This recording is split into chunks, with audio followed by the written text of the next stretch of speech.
بسم اللہ الرحمن الرحیم۔ MNS انفارمیشن کے پیارے دوستو، بہنوں، بھائیوں، السلام علیکم ورحمۃ اللہ۔ امید ہے آپ خیریت سے ہوں گے۔ اللہ آپ کو سلامت رکھے۔ آپ کے سامنے قرآن و حدیث سے ثابت شدہ وظائف لے کر حاضر ہوتا ہوں۔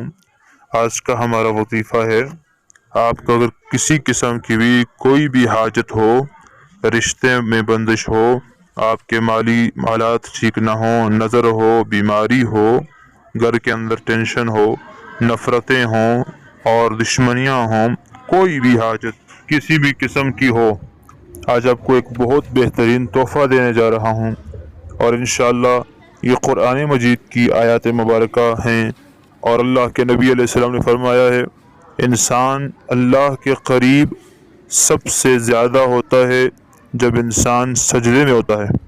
تو آپ نے یہ عمل یوں کرنا ہے کہ قرآن مجید میں 14 جگہ پر سجدے ہیں۔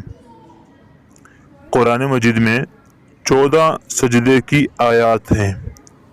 وہ 14 آیات آپ نے ہر آیت پڑھنی ہے، سجدے کی آیت پڑھیں اور پھر فوراً سجدہ کر لیں، پھر دوسری آیت پڑھیں، پھر سجدہ کر لیں، پھر تیسری آیت پڑھیں، پھر سجدہ کر لیں، چوتھی، پانچویں، اسی طرح کرتے کرتے 14 آیات آپ نے پڑھنی ہے اور 14 سجدے آپ نے کر لینے ہیں۔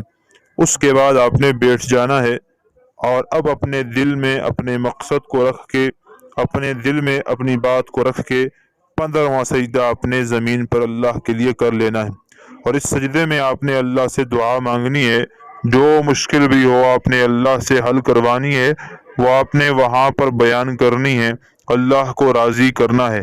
اس سجدے کے اندر خوب دعا مانگتے جائیے، اور یہ عمل آپ نے کرنا ہے۔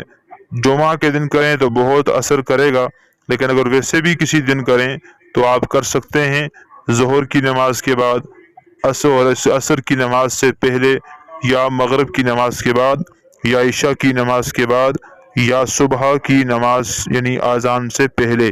صبح کی نماز کے بعد اور عصر کی نماز کے بعد نہ کریں۔ بہت بہترین عمل ہے، انشاءاللہ آپ کی ہر حاجت پوری ہو جائے گی۔ جو مقصد بھی آپ دل میں رکھ کے سجدہ کریں گے، اللہ سے دعا مانگیں گے، اللہ قبول فرما لیں گے۔ اسی طرح کی اسلامی معلوماتی ویڈیوز کے لیے چینل کو سبسکرائب کریں، ویڈیو کو صدقہ جاریہ سمجھ کر شیئر کریں۔ جزاک اللہ۔ السلام علیکم ورحمۃ اللہ۔